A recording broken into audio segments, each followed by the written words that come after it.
Mga kaparokya, last Saturday ay ibinahagi ko po sa inyo ang TV ratings ng dalawang noontime show nitong nagdaang Miyerkules, September 11.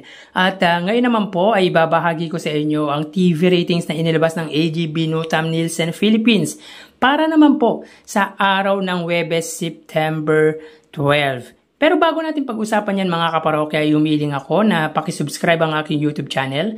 Pakiclick ang bell icon para una kayong ma-notify sa mga bagong video na ilalabas ko.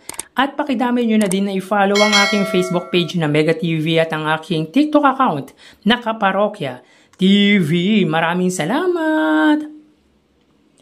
So yun nga mga parokya, last Saturday ay binigay ko po sa inyo ang ratings na lumabas nitong nagdaang Miyerkules, September 11, kung saan sinabi po natin na nagwagi po ang Eat Bulaga sa ratings nitong araw na yan. Dahil sila lang po ang nakamit ng kanilang TV ratings average na 4%, samantalang ang Eat Showtime naman po ay hindi. So dito may kita po natin mga kaparokya, ang Eat Showtime po ay may 6.9% at ang Eat Bulaga naman po ay may 4%. At dito may kita po natin mga kaparokya na 2.9% po ang pagitan pabor po sa Eat Showtime. Pero mga parokya, tulad po ng lagi natin sinasabi, nagwagi po dito ang Eat Bulaga dahil po sila po ay nakamit or nakakuha ng kanilang average na 4% at ang Eat Showtime po ay hindi po nila namit ang kanilang ratings average na 8.4%.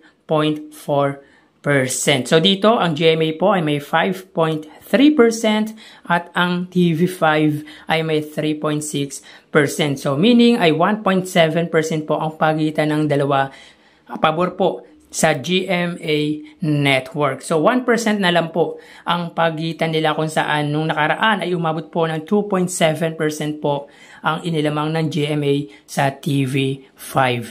So mapunta naman po tayo sa araw naman po ng Huwebes, September 12. So dito may kita po natin mga kaparokya, ang Eat Showtime po ay may 7.5%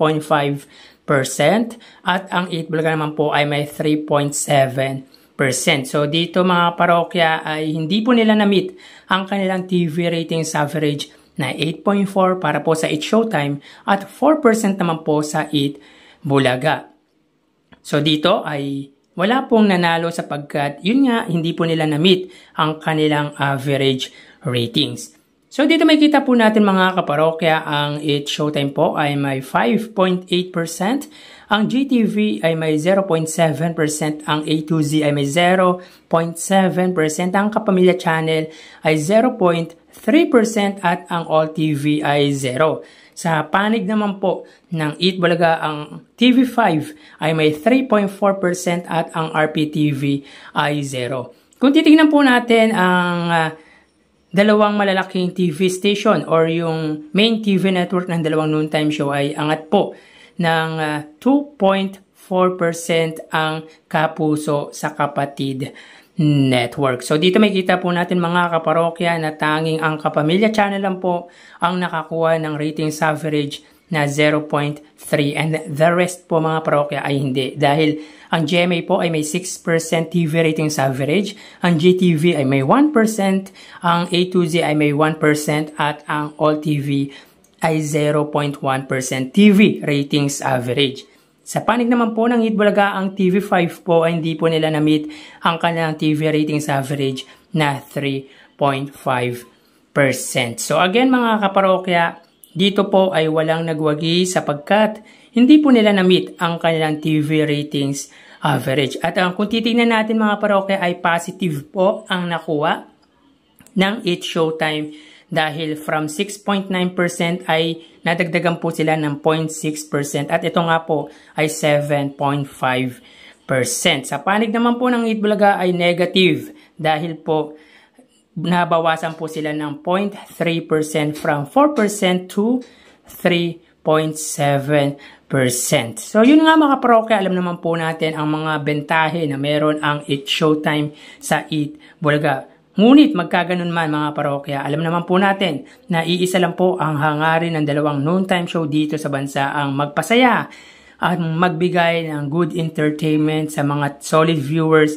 Ang tumulong hindi lang sa pamamagitan ng malalaking papremyo kundi ang mga matututunan nito sa dalawang noontime show. So tara ating alamin ang online viewership ng dalawang bigating noontime show.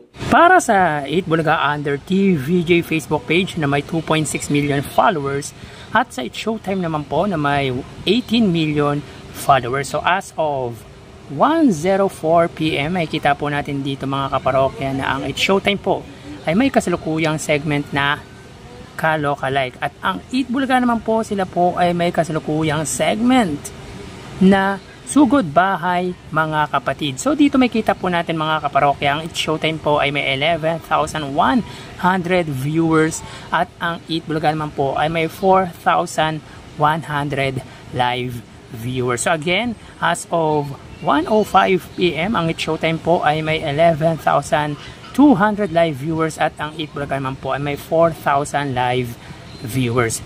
Mapunta naman po tayo sa TV Network YouTube channel at tunayan po natin ang It's Showtime Under sa GMA Network YouTube channel na may kasalukuyang subscribers na 36.4 million subscribers at ang 8 Bulaga naman po Under TV5 na may kasalukuyang subscribers na 2.01 million subscribers. So as of 1:05 PM, ang It's Showtime po sila po ay may 18,000 viewers.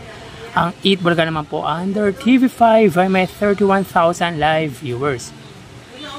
So again, as of 1:06 PM, ang It's Showtime po sila po ay may 18,000 viewers at ang 8 Bulaga naman po ay may 31,000 live viewers. Mapunta naman po tayo sa main YouTube channel ng dalawang noontime show para po sa It's Showtime Under ABS-CBN It's Showtime na may kasalukuyan subscribers na 2.37 million at ang 8 Bulaga naman po Under 8 Bulaga TVJ YouTube channel na may kasalukuyan subscribers na 1.11 million subscribers. So as of 1:06 PM, ang It's Showtime po sila po ay may 88,000 viewers. Ang 8 Bulaga naman po sila po ay may 69,000 or 68,000 viewers. So again, as of 1:06 PM, ang It's Showtime po ay may 88,000 viewers at ang 8 Bulaga naman po ay may 68,000 live viewers. So bali ang total na nakuha ng dalawang noontime show ay mga kaparokya, bago natin ibigay ang total live viewers ng dalawang noontime show ay umiling tayo or umiling po ako sa inyo na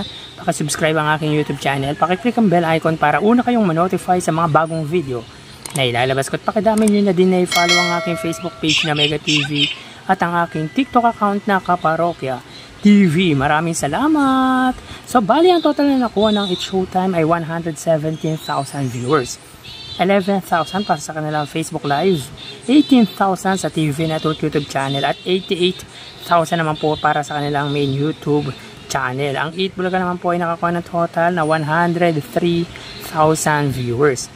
4,000 para sa kanilang Facebook Live, 31,000 sa TV Network YouTube channel at 68,000 naman po para sa kanilang main YouTube channel. So again, ang It's Showtime po ay may 117,000 viewers at ang 8 Bulaga naman po ay may 103,000 live viewers. So yan po lumalabas sa kanilang online viewership as of 1:08 PM. At mamaya ho, magbabalik pa po tayo sa ikalawang bahagi ng ating online views update ng dalawang noontime show sa bansa. Magpapaalam na po muna. Pansamantala, magsiingat po tayo mga kaparokya. Thank you and God bless.